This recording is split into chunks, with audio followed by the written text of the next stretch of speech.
A graça e a paz, meus irmãos. Mais uma vez, boa noite a todos. É bom estarmos aqui de novo na casa do nosso Pai, amém? Meus irmãos, nós temos como título a mensagem de hoje Levantados das Profundezas. Levantados das Profundezas.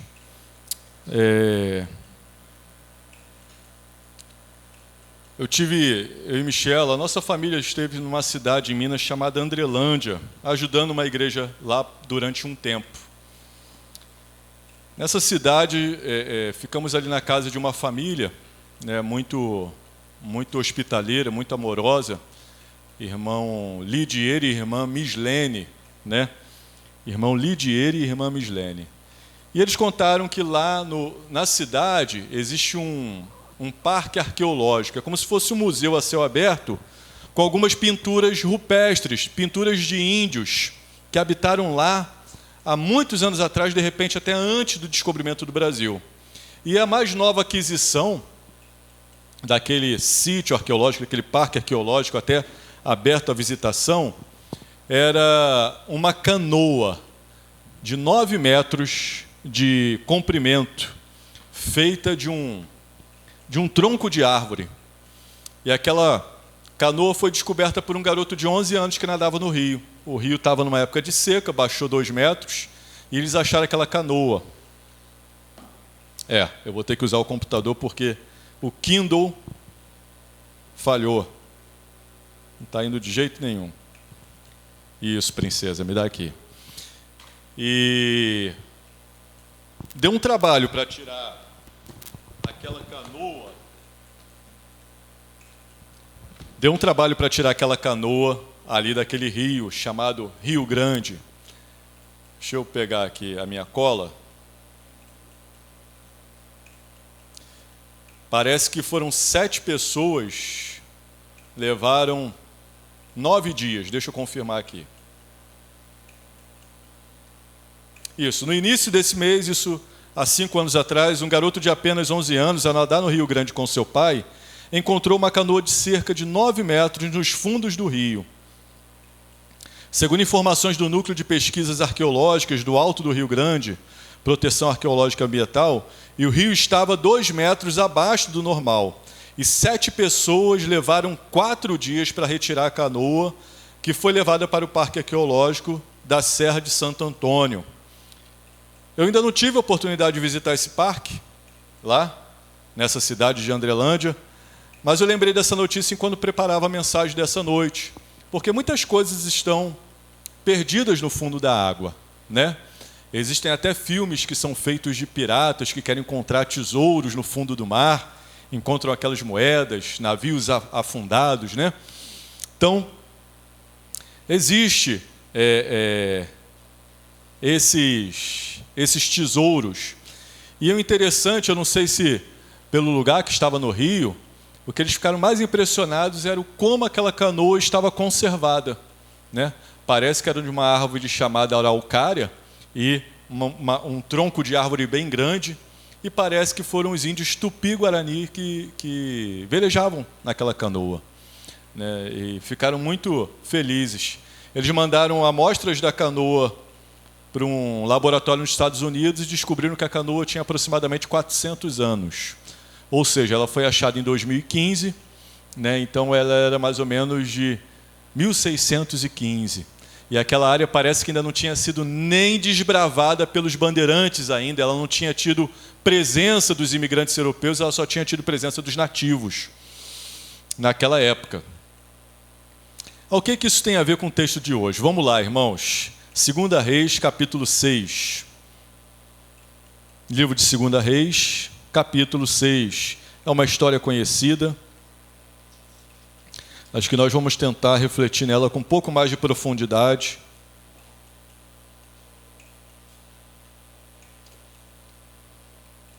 Segunda Reis, capítulo 6, dos versículos 1 ao 7.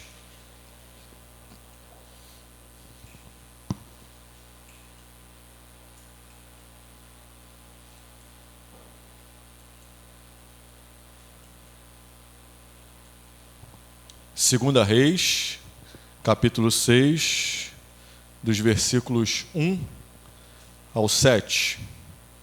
Vou pedir que à medida que os irmãos forem achando, os irmãos vão ficando de pé, por favor, que aí eu sei que os irmãos acharam.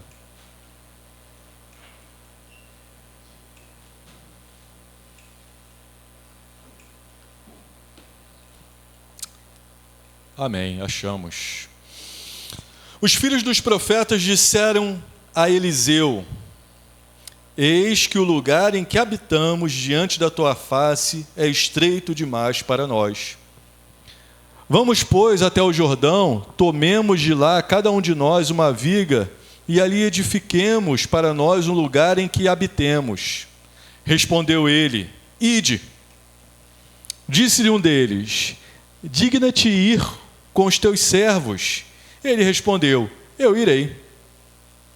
Assim foi com eles, e chegando eles ao Jordão, cortavam madeira. Mas sucedeu que ao derrubar um deles uma viga, o ferro do machado caiu na água, e ele clamou dizendo: ai, meu senhor, ele era emprestado.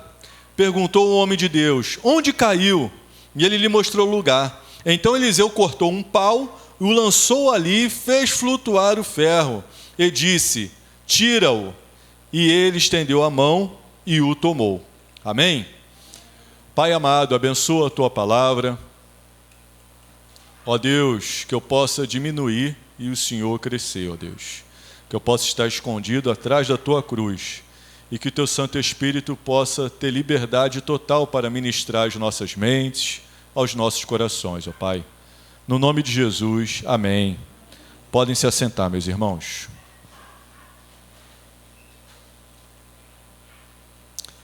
Então, irmãos, assim como na introdução, um objeto é perdido na água. Aqui um machado usado para cortar a árvore, né? E é interessante que Eliseu era discípulo de Elias. E Elias e Eliseu fizeram vários milagres, muitos milagres. São profetas notórios ali no Antigo Testamento. Todos eles, esses dois profetas, eles profetizaram no Reino do Norte. E aí, como explicar o Reino do Norte para os irmãos? O Reino do Norte era um reino que foi dividido. Depois de Salomão teve um filho que se chamou Roboão. E Salomão foi um rei muito próspero. Salomão conquistou muitas terras, muitas riquezas. E depois que Salomão morre e Roboão assume, toda essa riqueza, toda essa prosperidade do reino de Salomão trouxe impostos muito altos. O povo estava sofrendo uma crise econômica, sendo subjugado por impostos altos. E aí, como o grande rei Salomão morreu e Roboão assumiu, o povo foi pedir para que Roboão diminuísse os impostos. Roboão, irmãos, não diminuiu os impostos. Não ouviu o conselho dos anciãos que aconselharam ele a diminuir imposto, ouviu o conselho de jovens que não eram muito sábios, e o reino se dividiu. E o povo norte, com 10 tribos e meia, rompeu, dividiu. O que na época de Jesus era conhecido como Samaria, era um povo misto. E o povo de Judá, junto com metade da tribo de Benjamim, ficou em Judá e foram dirigidos por Roboão e toda a dinastia de Davi. Então se dividiu. Esse reino norte, ele se afastou um pouco da palavra de Deus. Então, quem assume um protagonismo ali naquele povo são os profetas e não os sacerdotes. E aqui, irmãos, eu vou pedir para os irmãos ficarem com a Bíblia aberta, em 2 Reis, porque o texto começa: os filhos dos profetas disseram a Eliseu. Esses filhos dos profetas não são, vamos supor que eu fosse um profeta, não é o Guigui e a Mirella. Se os irmãos forem em outras traduções, algumas traduções falam os discípulos dos profetas, os aprendizes dos profetas, ou seja, eram pessoas que aprendiam dos profetas. Eram pessoas que queriam ser ensinadas pelos profetas, eram pessoas que tinham interesse pela palavra de Deus, pela vontade de Deus. Esses são os filhos dos profetas. E é interessante, se você voltar a sua Bíblia um pouquinho, 2 Reis capítulo 4, olha o que fala ali no versículo 1. Ora, uma dentre as mulheres dos filhos dos profetas clamou a Eliseu dizendo: meu marido teu servo morreu, tu sabes que o teu servo temia ao Senhor. Agora acaba de chegar o credor para levar os meus 2 filhos para serem escravos. Ou seja, essa mulher de quem Eliseu multiplicou o azeite, depois os irmãos veem a história, é a viúva de quem Eliseu multiplicou o azeite, né, que ela trouxe várias botijas dos vizinhos. Essa história é super conhecida. Ela é viúva de um desses discípulos dos profetas. Ela é viúva de um desses. E nós temos, irmãos, voltando um pouquinho mais a sua Bíblia, 2 Reis capítulo 2, vamos ler ali o versículo 3. Aqui é quando Elias vai ser levado por uma carruagem de fogo e Eliseu está seguindo ele, esse episódio. Então no versículo 3 do capítulo 2 diz o seguinte: então os filhos dos profetas que estavam em Betel saíram ao encontro de Eliseu e lhe disseram: sabes que o Senhor hoje tomará o teu senhor por sobre a tua cabeça. Ele disse: sim, eu o sei, calai-vos. Então aqui está os filhos do profeta que estavam em Betel. Agora o versículo 5, olha, irmãos. Então os filhos dos profetas que estavam em Jericó, ou seja, nós temos os filhos dos profetas em Betel, nós temos os filhos dos profetas em Jericó. Se você for no capítulo 4, versículo 38, você vai ver: Eliseu voltou a Gigal e havia fome na terra, e os filhos dos profetas estavam sentados à sua presença. Então nós temos só aqui em 2 Reis, esses filhos dos profetas, esses discípulos dos profetas, se reunindo em pelo menos 3 lugares: Jericó, Betel e Gilgal. Ou seja, no Reino Norte, crê-se que essas escolas dos profetas começou com Samuel, que foi o último juiz e o primeiro profeta. Crê-se que começou com ele. Então é como o seguinte, irmãos: nós hoje pela manhã não nos reunimos aqui, estudamos a palavra de Deus. É mais ou menos isso. É mais ou menos uma igreja se formando no norte. É mais ou menos o remanescente se permanecendo fiel à palavra, não querendo se contaminar, querendo aprender dos profetas, de Samuel, de Elias, de Eliseu. Deus sempre mantém um povo fiel a Ele.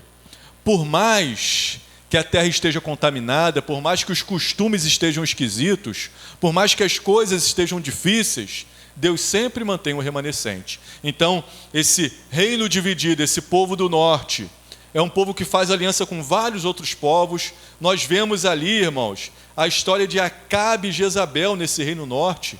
Nossa, alguns reis sacrificam seus filhos a Moloque no reino norte. É o primeiro reino a ser usurpado, a ser conquistado pelos assírios. É o primeiro reino a ser sofrer o juízo de Deus. Então, Eliseu era um famoso profeta do norte. Então nós vemos aqui, irmãos, voltando lá para o capítulo 6, que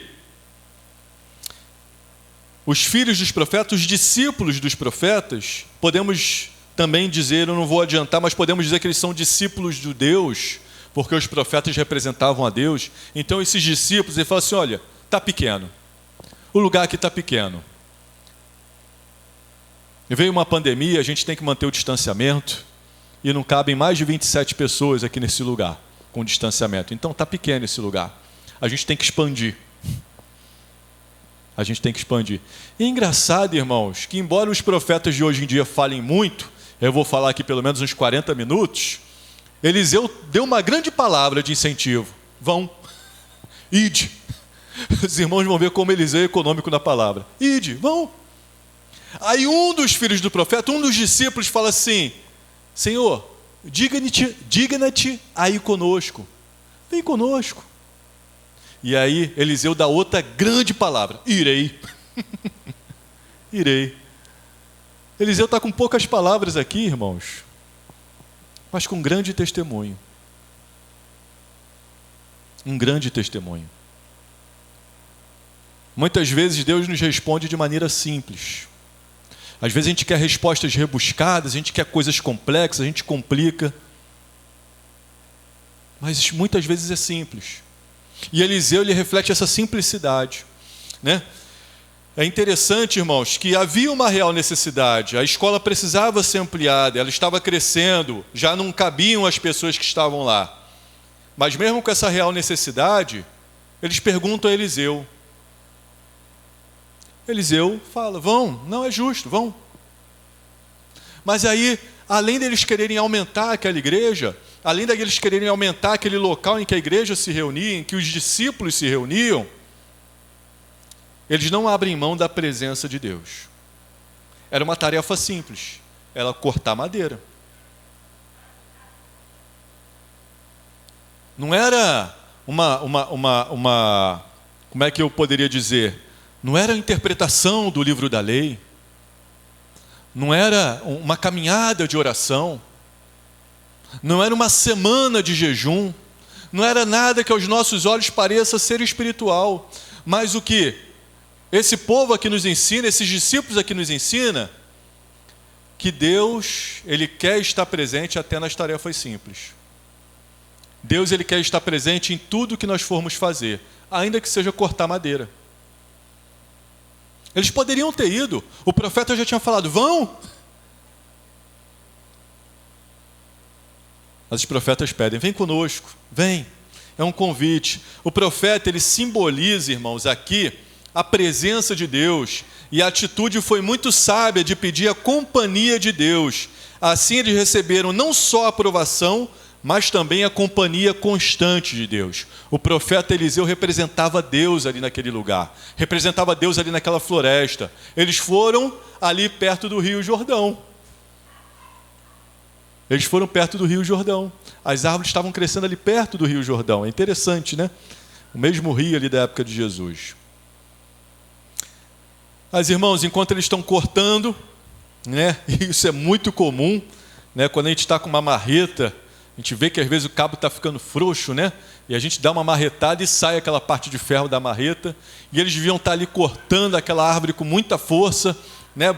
Batendo. E de repente, quando volta, a gente sente o negócio ficar leve na hora, quando a gente está trabalhando assim, né? Os irmãos que trabalham com obras sabem disso. Quando perde ali alguma coisa de ferro, a gente sente. E imagina o desespero, irmãos. Hoje em dia, pode ser que a gente fale assim, poxa, mas é só um machado. Vai lá na loja de material de construção e compra outro. É só um machado. Mas naquela época o ferro era uma substância rara. Naquela época não era qualquer um que tinha um machado em casa. Né?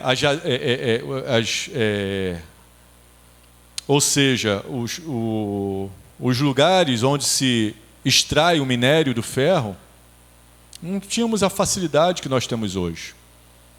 Era difícil arrumar, por isso era emprestado.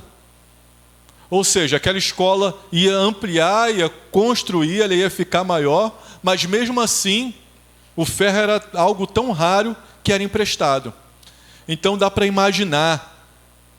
Uma vez aconteceu algo parecido comigo, num socorro, mas foi com uma motosserra, né?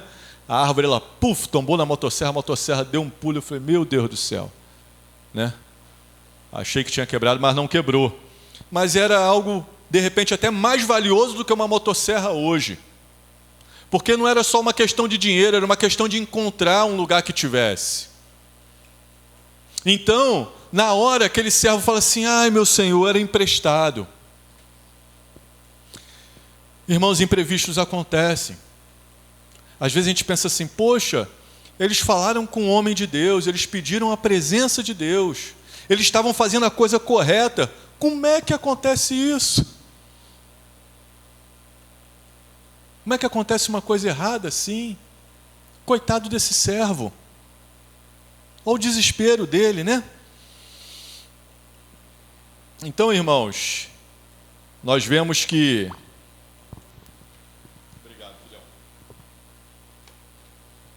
Nós vemos que imprevistos acontecem, irmãos. Então, quando um imprevisto acontece, quando algo dá errado, a gente muitas vezes, tende a culpar aquela pessoa, né?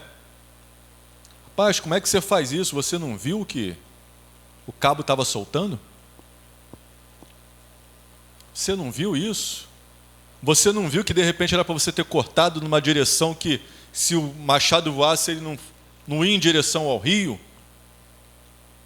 Então, depois que a coisa errada acontece, nós temos muitos especialistas em pecado, em especialistas como não eram para pecar. Mas esse não é, irmãos, esse não é o certo, esse não é o correto. Nós temos que ter empatia. Podíamos ser nós ali naquele machado. Podíamos ser nós que tivéssemos cometido aquele erro. Podia ser a gente. Afinal, é um ditado que as irmãs sabem bem, né? Só quebra prato quem lava louça. Eu já quebrei muito prato, porque eu lavo louça. Então, se você não lava louça, se você não trabalha, se você não faz nada, você nunca vai errar. E há pessoas que são assim, que só querem saber de criticar o erro alheio. Mas não é assim. Na escola de Deus, as coisas não se resolvem assim. A gente tem que corrigir os problemas. Outro comportamento também comum é nós escondermos o nosso erro. De repente eu estou lá cortando, daqui a pouco solto. Ei, você viu o machado? Não, não sei. A última vez que eu vi estava fulano de tal. E a gente começa a mentir, ou a gente começa a se justificar. Não, o machado estava ruim. Não. A resposta certa, a atitude certa, é que o servo fez. É admitir o erro e clamar ao Senhor. Senhor, me ajuda. Senhor, faz... eu não sei o que fazer. Esse martelo, esse machado era emprestado, né? Como eu falei, é um prejuízo que nós não conseguimos entender, mas também, irmãos, é um prejuízo moral. Por quê? Porque aquela escola de discípulos, aquela eu vou chamar, aquela igreja primitiva, ela levava o nome de Deus. E se eles voltassem sem o machado, o que iriam pensar deles? Vocês são irresponsáveis, são despreparados. Não empresta nada para eles não.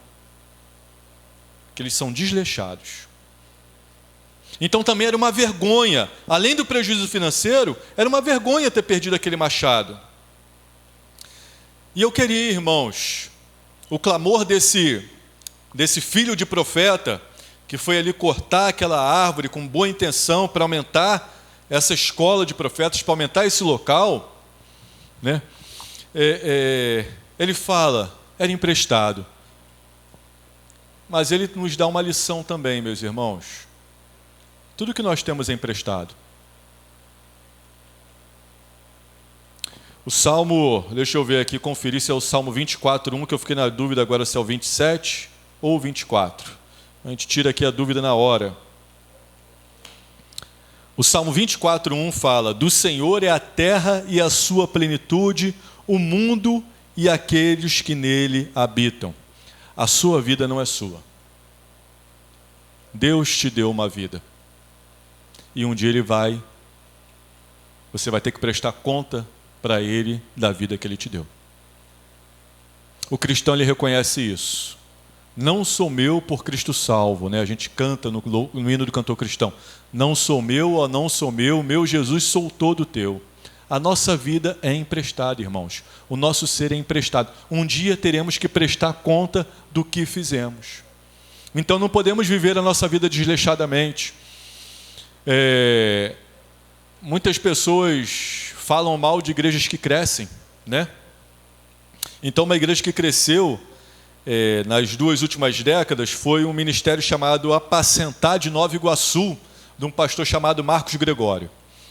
E eu, na época de seminário, a gente teve que entrevistar alguns pastores e um amigo meu chamado Daniel arrumou uma entrevista com Marcos Gregório. Eu achei até que o Daniel estava meio maluco. Eu falei, uma pessoa tão ocupada vai receber 2 seminaristas? Mas não. O pastor Marcos Gregório nos recebeu e ele estava numa campanha Reinando em Vida na sua igreja, e essa campanha Reinando em Vida tinha várias áreas, e estava na parte da saúde. E ele estava explicando, olha, não é essa coisa de prosperidade, essa teologia barata não. O que eu estou tentando manter para a igreja agora é a mordomia do corpo. É que você tem que reinar com Cristo em saúde, nós temos que reinar nessa vida, nós temos que buscar o senhorio de Cristo. E ele falou de uma maneira bem simples. O que eu quero que os irmãos aqui da igreja entendam é que 20 minutos de caminhada hoje podem poupar alguns reais em remédio amanhã. Um cuidado com a alimentação hoje pode poupar algumas internações no hospital amanhã. Então nós temos que ter a mordomia do nosso corpo, nós temos que nos cuidar. Achei tão interessante aquele pastor falando aquilo. E é uma verdade, irmãos, o nosso corpo é emprestado, a nossa família é emprestada, o nosso marido é emprestado, os nossos filhos são emprestados, a nossa esposa é emprestada. Teremos que dar conta de tudo que Deus tem nos dado. Não somente de um machado. E é bom nós procurarmos fazer as coisas da melhor maneira possível. A começar com a nossa vida e também passando por tudo que Deus tem nos dado, por todo o privilégio que Deus tem nos dado. Como eu disse, irmãos, esse servo ele não esconde e ele clama. O profeta ele representava a presença de Deus. Então quando ele fala assim, ai meu Senhor, o machado era emprestado, que ele está falando com Eliseu, ele está falando com o próprio Deus.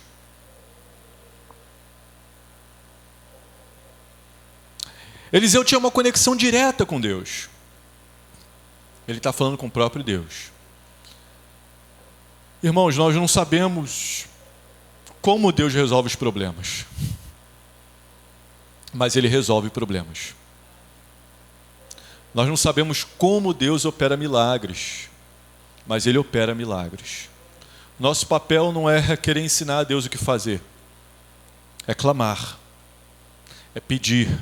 É suplicar, é nos colocarmos na presença de Deus, ainda que desesperados, como parecia que esse servo estava. Ainda que desesperados, Senhor, eu sou teu, me dá sabedoria, me ensina o que fazer. Senhor, não sei mais o que fazer, resolve esse problema para mim. Pai, me ajuda. Minha vida não é minha, ela é sua, está nas suas mãos. Irmãos, quantas vezes entramos em cada furada,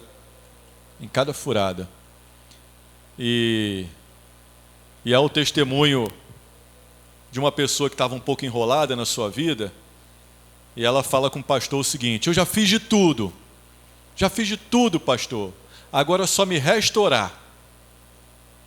Orar não tem que ser a última opção, orar tem que ser a primeira opção.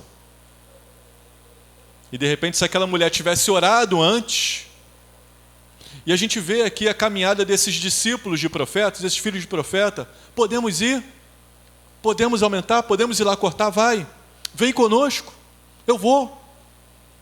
E eles estão o tempo todo conversando com o profeta, com o homem de Deus, evocando a presença de Deus. Essa tem que ser a igreja, irmãos.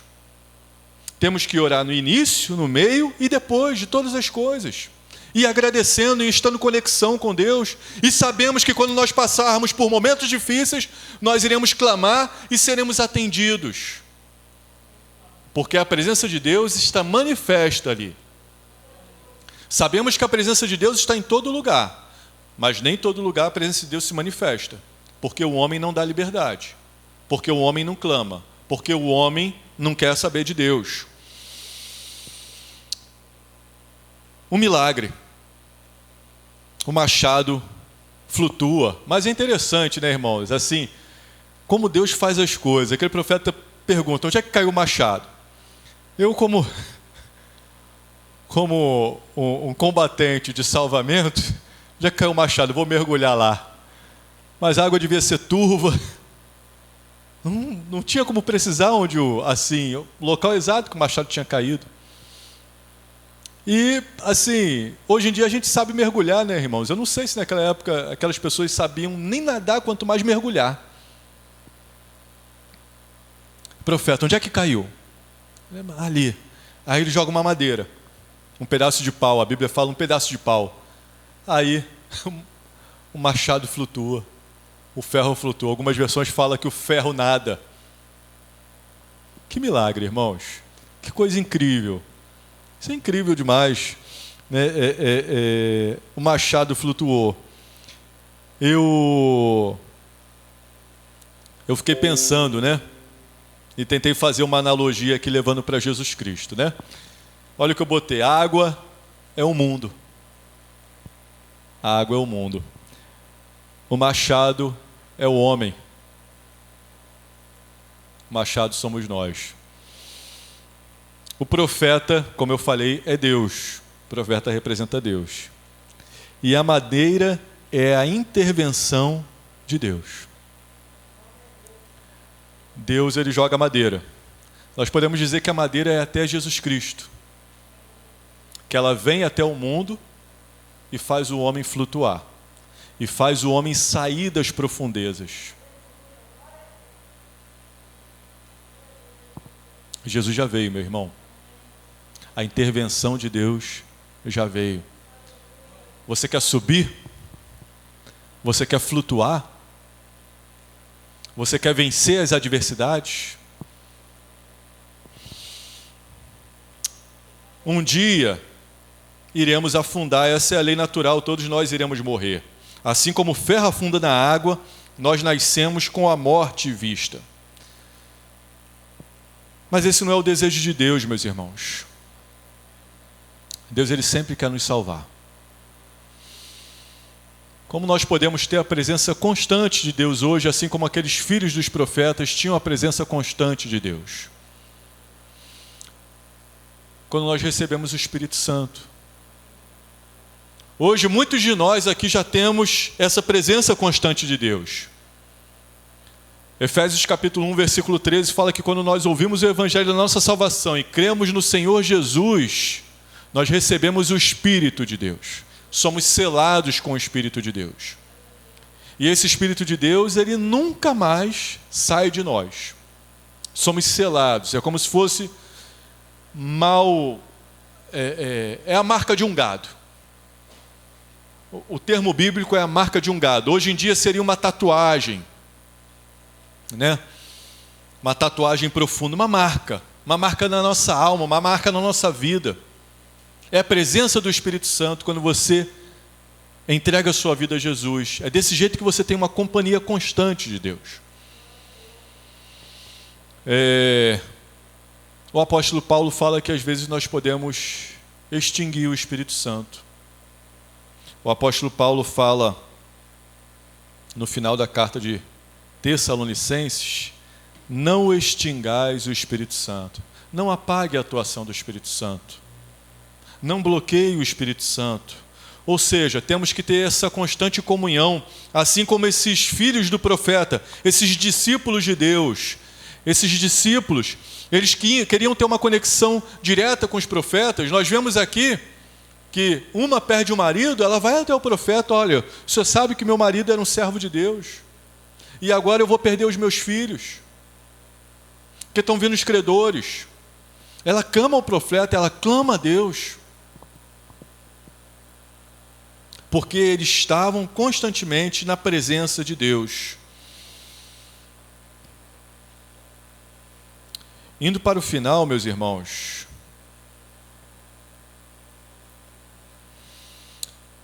é interessante que eles tinham um ambiente de aprendizado. É interessante que eles tinham um local de aprendizado, um local que precisava ser aumentado. Mas eles vão ali para cortar madeira e pedem que o profeta vá. E de repente, eles têm um dos maiores ensinamentos da sua vida, não no local de ensino, mas no local comum, numa floresta, na beira de um rio. A presença de Deus faz isso conosco, irmãos. Ela não depende de um lugar, ela não depende de um tempo. Ela pode te ensinar amanhã de manhã, na segunda-feira, no seu trabalho. Você vai olhar e vai ver algo e vai falar assim: nossa, isso é de Deus. Ela pode ensinar na tua casa, na sua cozinha, no seu quarto. Deus não é limitado. Estes dias eu estava malhando lá no quartel. Acho que o Rafael malha, o Diego também malha, de repente mais algum dos irmãos malham. E depois que a gente malha, a gente se sente forte, a gente fica inchado igual um pato. E eu falei, nossa, eu estou forte. Fiquei pensando, mas depois murcha, né? E eu pensei, eu tenho que me fortalecer na fé. Eu tenho que ler mais a palavra, eu tenho que orar mais, eu tenho que jejuar mais, eu tenho que ficar robusto, é na fé. Então como é que Deus fala conosco em todos os lugares, irmãos? Deus nos ensina em todos os lugares. Então foi de repente aqui, fora do ambiente, né, em que eles estavam acostumados, numa floresta, perto do rio, que Deus falou, a vida é uma escola, e em todo momento podemos ter um aprendizado, até nas atividades simples. Uma outra coisa que nós aprendemos aqui com essa passagem é que a vida nos surpreende, tanto para o bem, mas muitas vezes para o mal. O plano deles não era, não, nós vamos lá naquela floresta e vamos perder um machado, ele vai cair na água. Não, o plano deles é, a gente vai na floresta, a gente vai cortar madeira e vai voltar. E vamos começar a obra. E vamos começar a ampliação. Mas o machado é perdido no meio do caminho. Imprevistos acontecem. Mas os imprevistos não é para que nós venhamos a estar desesperados, e sim mais perto de Deus, clamando mais a Deus e tendo de Deus aprendizados, vendo milagres e tendo aprendizados vindo de Deus. A presença de Deus é uma garantia de uma vida de milagres e de superação das adversidades, meus irmãos. O machado ainda flutua, por isso nós estamos aqui. A igreja é um machado flutuando. A igreja não está no mundo, a igreja não está no mar. A igreja está flutuando. A igreja não está desesperada, a igreja não está perdida, a igreja está achada.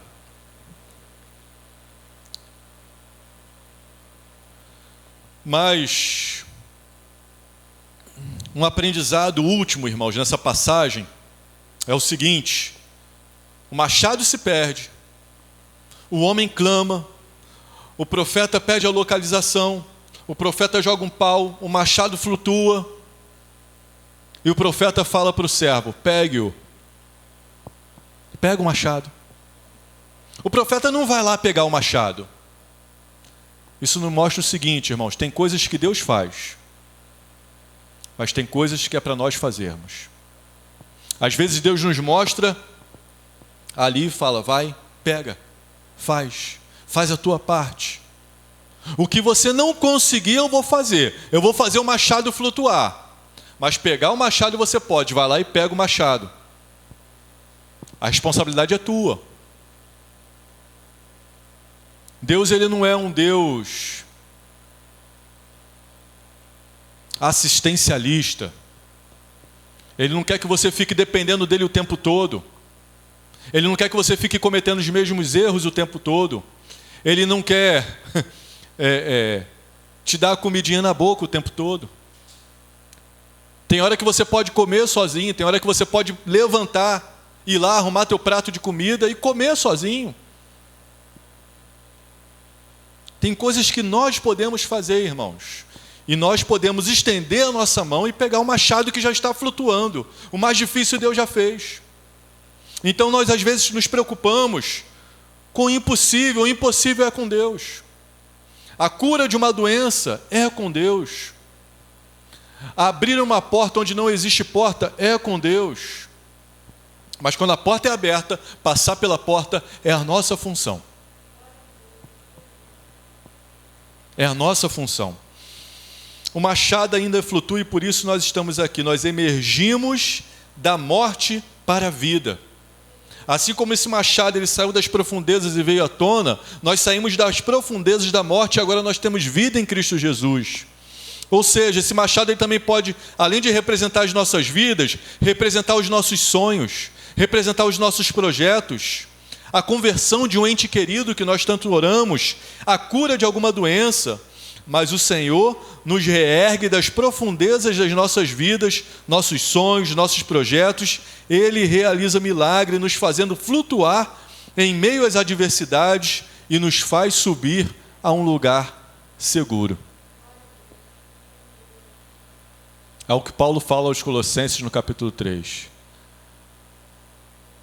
A vossa vida está escondida em Cristo com Deus, lá nos lugares altos. Nós fomos chamados, irmãos, para sair das profundezas para lugares altos, para virmos a flutuar, para virmos a ter bonança. Esse é o chamado que Deus tem para as nossas vidas, esse é o chamado que Deus tem para a vida da igreja. Ou seja, ainda que o mundo venha a sucumbir, ainda que o mundo venha a afundar, ainda que coisas venham a se perder, nós estamos achados e bem achados. Nós estamos na mão de Deus. Nós estamos, irmãos, seguros. Não pelos nossos méritos, porque muitas coisas que nós não queríamos que acontecessem em nossas vidas, acontecem. Mas Deus continua nos conduzindo. Deus continua operando milagres. Deus continua fazendo o machado flutuar. Amém? Vamos orar, meus irmãos?